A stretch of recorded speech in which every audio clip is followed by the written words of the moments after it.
everyone, and welcome back to How to College for First Gens, our podcast where we get together with fellow First Gens to have real conversations about the decisions that they made in their career and how they got here.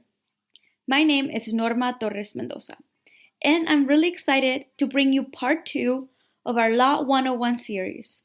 On part one, we chatted with my good friend Sydney, and now in part two, we will have a discussion with Julio, who has a very unique and interesting story about transferring while in law school. Now, we don't often hear this story because actually the number of people that transfer while in law school is pretty low.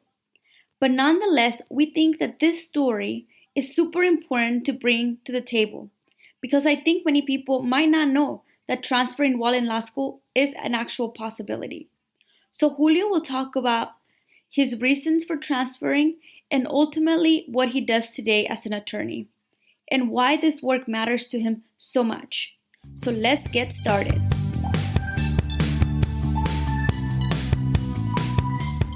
Hi Julio, welcome to How to College for First Gens. How are you doing today? Hello, Norma. I'm doing fine. How about yourself? Great. It is a beautiful Saturday day here in Houston, Texas. We're really excited to have you. So tell me, where are you located and what do you do now? Currently in Albuquerque, New Mexico. Currently working at a law firm I organized last year, Advise, a modern law firm. So I'm an attorney, and that keeps me pretty busy from day to day. Oh, absolutely. I can only imagine your hours. So before we dig into what your profession is and how you got there, why don't you tell our audience a little bit about your background? So where did you grow up? What do your parents do? And then when did you learn that you were a first gen college student?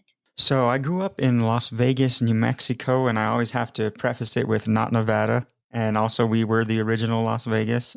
So I grew up there, graduated from West Las Vegas High School, ended up staying home for college or university, and went to New Mexico Highlands University, which is a 4-year university. Also, they have some master's programs and other certificates and things of that nature. Graduated at Highlands, a bachelor's in political science with an emphasis in law, and then also remained there for a master's program in public affairs. In terms of my parents' background, I was born to a young mother. She was a teenager when she had me, so her education and work didn't go deep into higher education. So she currently works as a home caretaker for elderly. And then also my stepfather, who came into my life at a young age as well, was a contractor. So he did a lot of construction work and handiwork, things of that nature. So it sounds like your family came very much similar to mine from a very humble beginning. And yet you had this aspiration to become a lawyer one day. So tell me a little bit about the thought process of when did it hit you like, I'm actually going to go to college and I'm going to do something different than my parents? Well, I think, we have those projects early on in grade school, specifically elementary school, when, they always ask you, what do you want to be when you grow up? And, I had various ideas then. Didn't quite know I wanted to be an attorney at that age. However, I did have one relative, my Uncle George. He was the first in the closer family that I knew ended up doing something after high school. At that age, I just knew there was high school, and then, he went to go do something else. But eventually I ended up finding out that, he went to go do college, did his bachelor's in nursing. And so that's kind of when I figured out, okay, there's something after high school, not only through the projects in grade school, but also, having my Uncle George as a role model, so to speak, to pursue things after high school. And so I'd say at that young age is when I started thinking about it.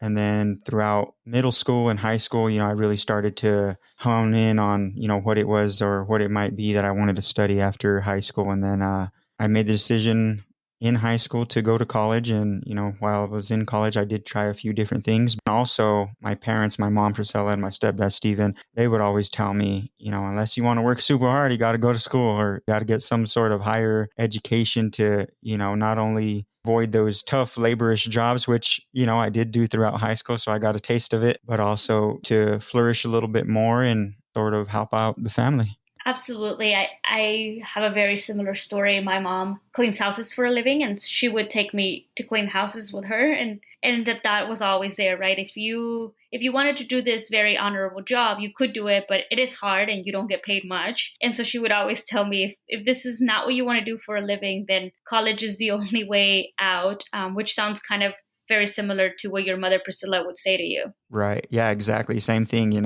I also worked with my grandfather as well on similar construction type work. And, he'd always tell me, unless you want to be sitting in that office with the air conditioner. Yeah, hashtag the dream. Except no one warned me about the crazy long hours that I work though. For some reason, I thought it would be easier, and in some ways it is easier, just also the long hours. But tell me a little bit about Las Vegas, because I happen to know my husband grew up in Las Vegas. So just for our audience, maybe give us some context. Did all of your friends go to college? And if you were somewhat different, what do you think made that difference in your life that you chose a different route? Well, I think, my upbringing was a solid one. Las Vegas, New Mexico, especially in the 90s was a tough place to grow up, and it is to this day as well. As you know, in New Mexico, most of the population lives below the poverty line, so there's a constant struggle to, make ends meet and just get the basic necessities and eventually try to do a little bit more.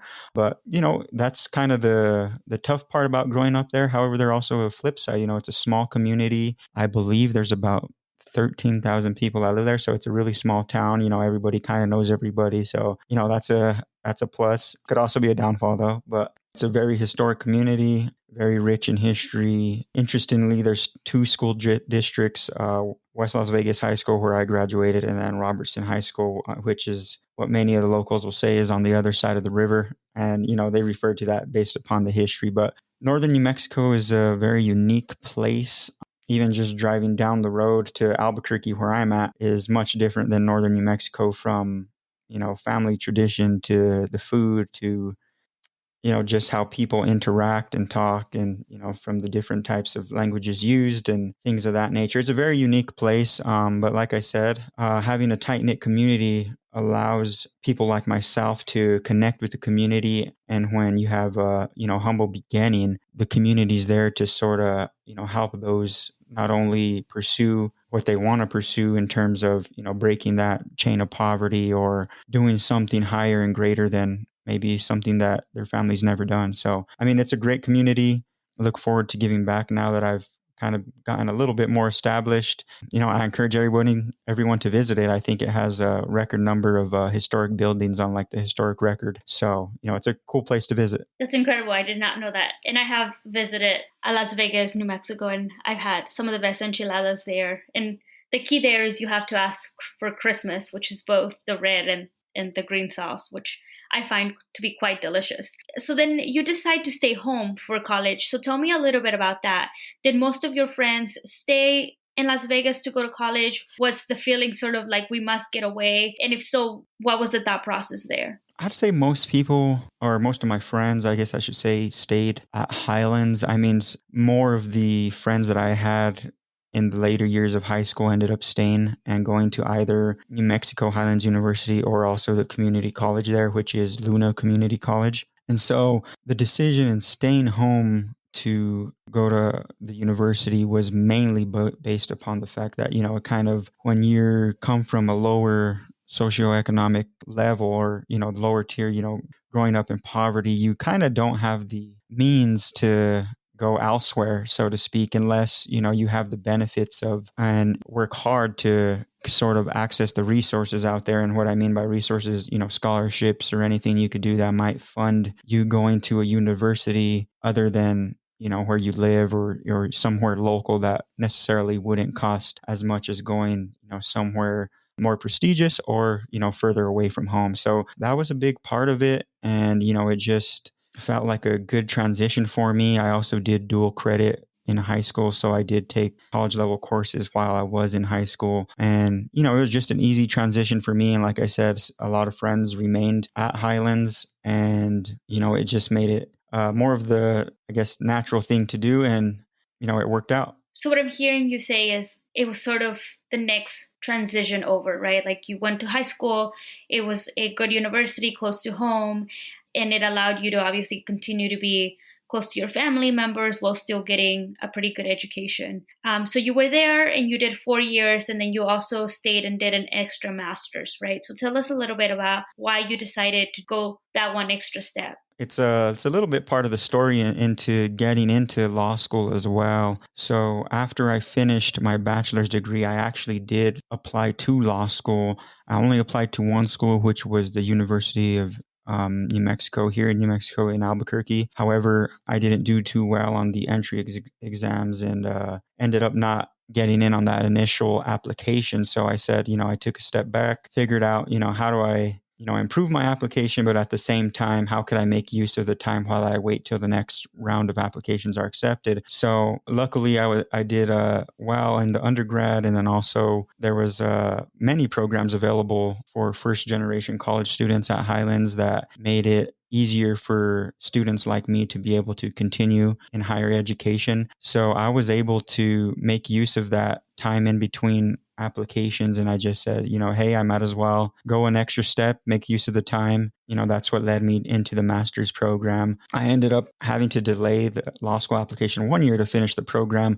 However, it kind of worked side by side, because as I was finishing the master's program, that's the year that I had discovered that I did get accepted into law school at a different school. So that's mainly why, but also, the interest in just furthering education was the big part of it. And then, of course, the ability to pay for the education and, have that help at New Mexico Highlands University was a plus as well. So I really thank you for being very transparent with this, because I think that a lot of our first gens get that first rejection for grad school and they become extremely discouraged to continue on or to think that they can even get into their dream schools later on. And so what I really appreciate about your story is that you took a step back and you said, okay, it didn't work out the first time. That's okay.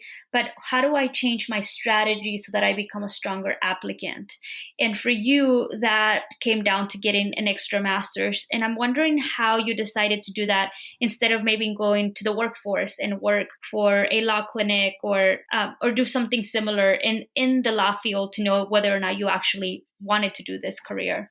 So interestingly, I started in the legal industry during undergrad. I worked for the local city attorney, interned at the local district court, and also did a internship at the New Mexico legislature. So this was already after the fact. I had known that I wanted to transition into law. When I started in undergrad, I didn't necessarily know what I wanted to do. Initially, I thought I was going to become an engineer. However, I hit kind of a wall, and the passion and drive to become an engineer sort of faded. And then I met one of the associate law professors at the time, sort of made the light bulb go off. And then from then, it's just all history. I, proceeded to search for jobs while in school in the industry, just continued down that path. But during the master's degree as well, I did work at the local city attorney's office, and it was sort of reaffirming, and it kind of provided me more motivation and the discipline just to continue on the path,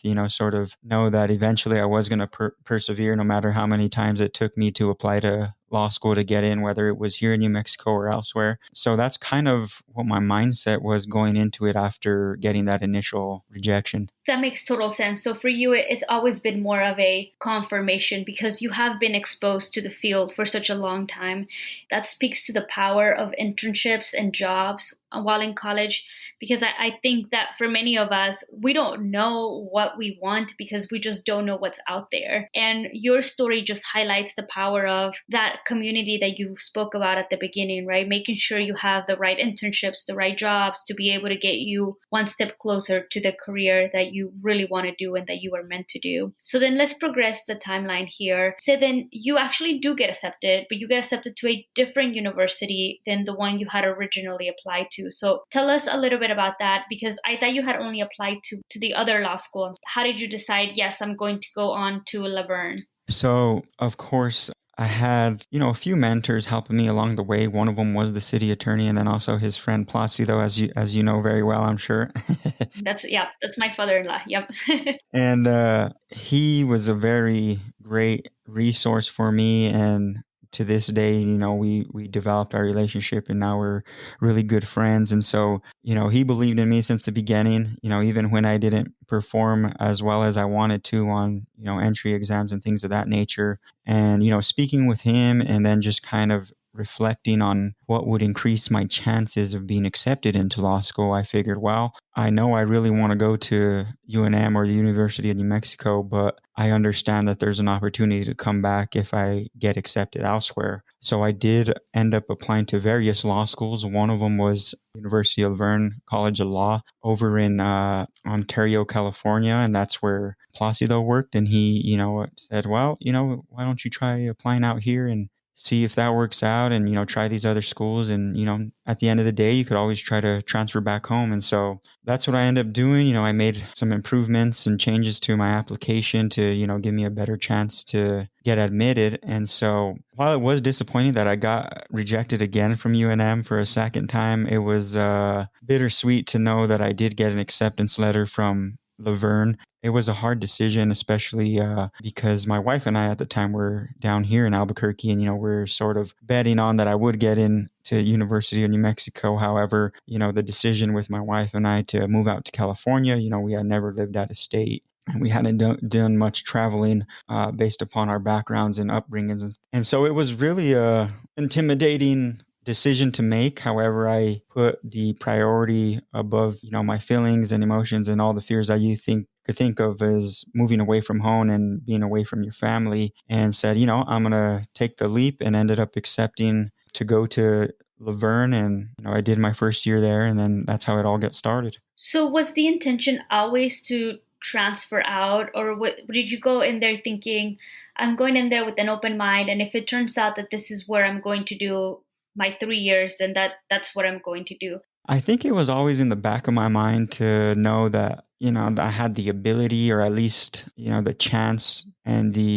I was able to submit a transfer application if I didn't like it for that first year, or, I could transfer even to a different school, other than the one here in Albuquerque. However, I also went into it with an open mind. As you mentioned, I thought to myself, well, if I go, I know most attorneys, wherever they go to law school, that's where they end up at least starting to practice. So, I was open to remaining there for the 3 years, taking the bar there, and then also, starting my legal career there. However, like I said, the transfer was always in the back of my mind. And I think, after that first year, while I had a excellent experience, there was just more things on one list than the other that told me to, go ahead and submit that transfer application. And I don't know this, but do you happen to know what percent of students transfer in law school? You are probably one of the few cases that I've ever heard of people transferring while in law school. Do you know, is that very common? Do a lot of people do it? Well, I'm not sure about the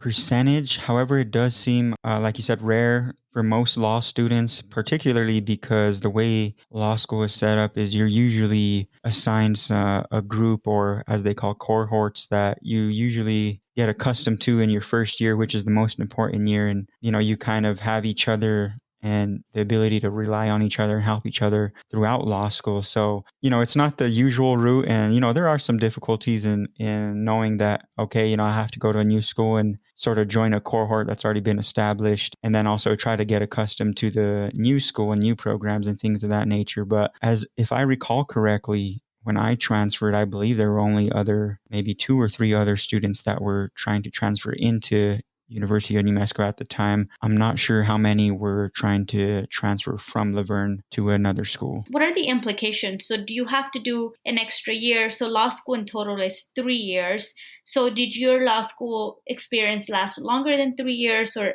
how did that work? Well, the way the Laverne program was set up is it did, as opposed to University of New Mexico, I actually went after applying for transfer, and then this would be my third application to University of New Mexico to transfer over. So, I always would tell people I was pretty dedicated to the school and the community. But when I submitted that transfer application, the thought was what it's gonna entail, and what am I gonna be facing, and what's gonna be up against that. You know what I mean? And so essentially, when I was submitting that application, I found out that Laverne actually had more credits than what a student at University of New Mexico would have had after finishing their first year. So the only hope was, they would be accepted, as you mentioned, and luckily that was the case. So I ended up going into UNM with a couple more credits than most of the first year students at the law school had. So I was a little bit ahead of the curve in terms of credits. So that was a plus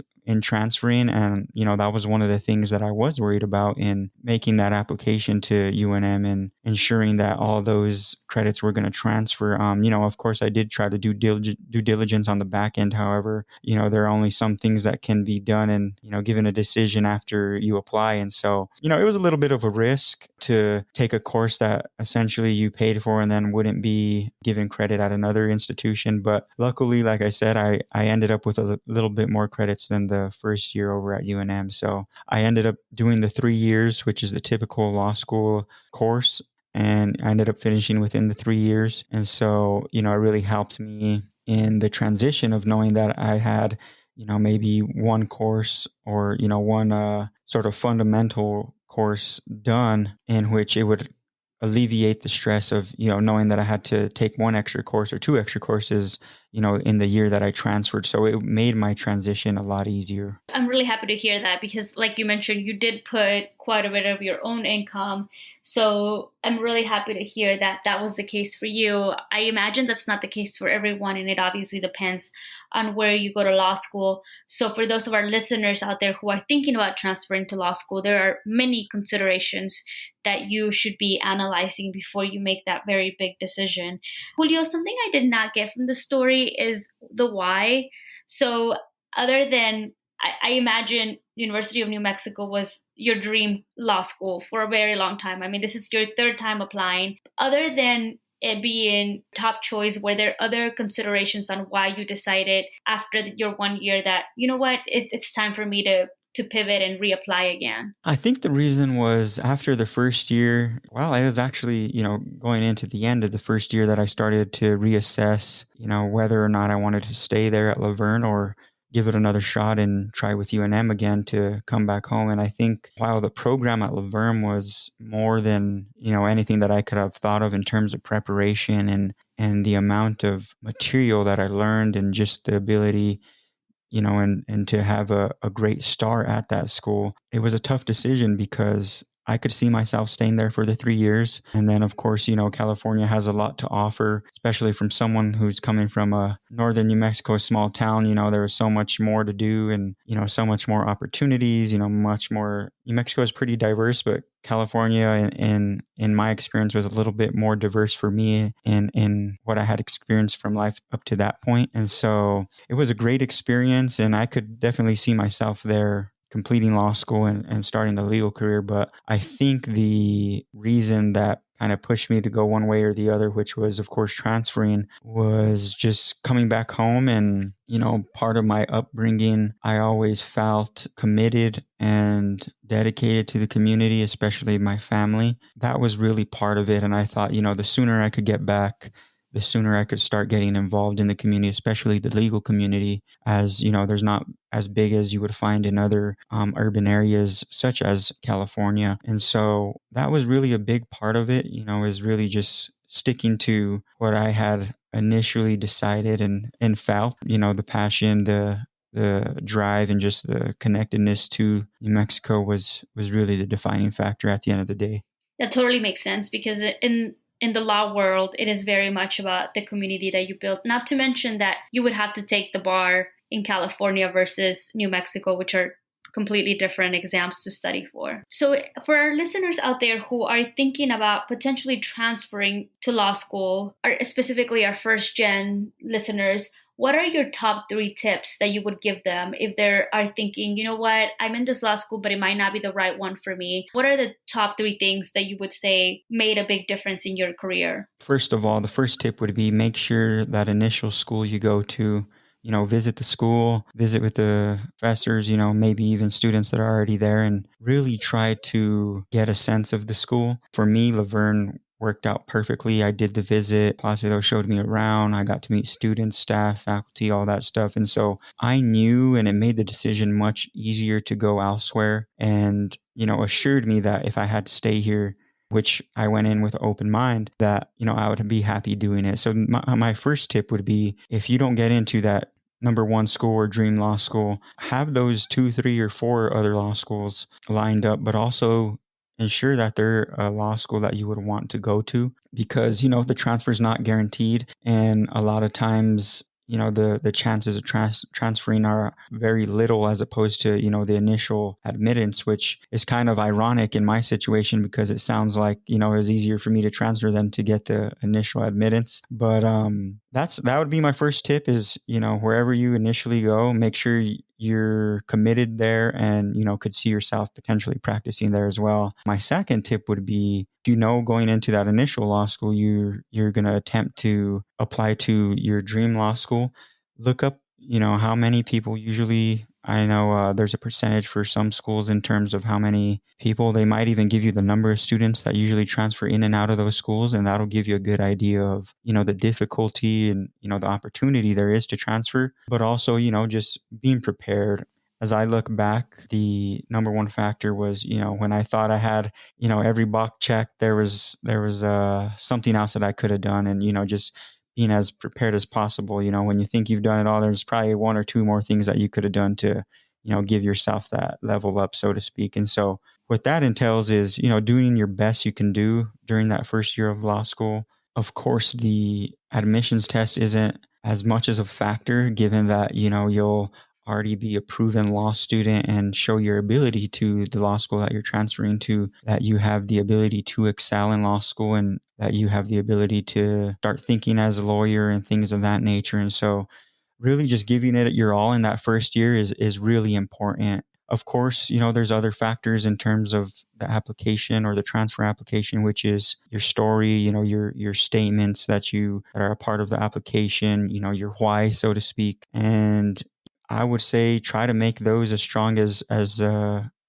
strong as your grades in law school, and I think you'll set yourself up for success. But if you check those few boxes, I think you'll be pretty set up. But then also my last factor would be, just know that that's where you want to go. Just know that that's where you're going to be committed to, because being an attorney and being a lawyer is it's one of the more stressful jobs. You do have some longer hours than most. You are deeply entrenched, you are deeply committed, and you are at service to many, including those that are most in need. And so I would say, wherever you're going to transfer to, if you have a real deep connection, or you think you would be, or have a deep connection to, at least to start initially, those would be my 3 tips for transferring to that law school that you ultimately want to be at.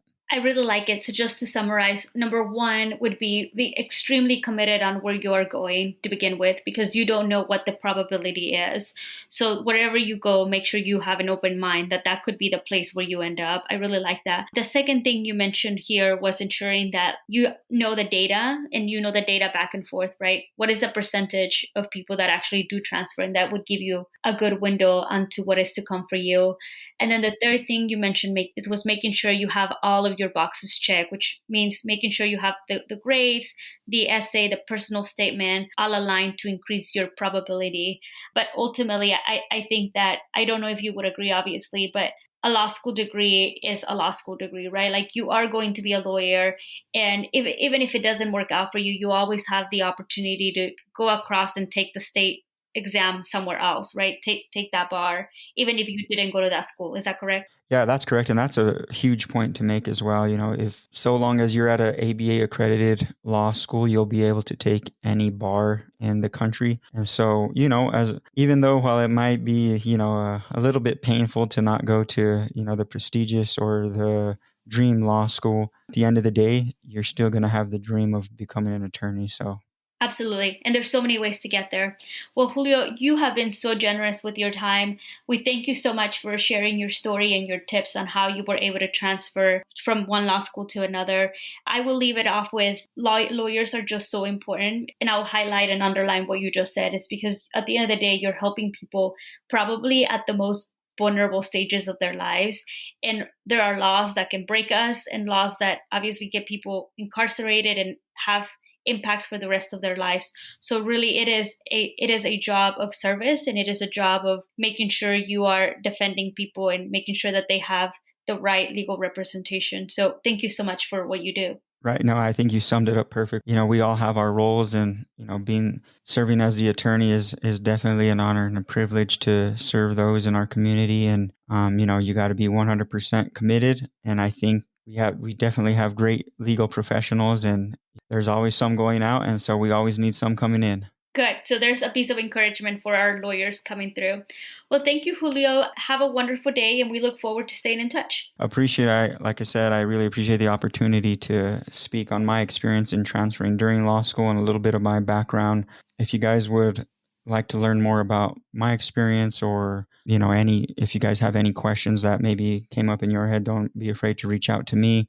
I know Norma will have some contact information for you guys. Like I said, I'm always happy to help anyone that has any questions or anything I could do along the way. Well, that is very generous. We'll definitely put your information on the website. And thank you so much, Julio, for your time. Thank you. You have a good day. You too.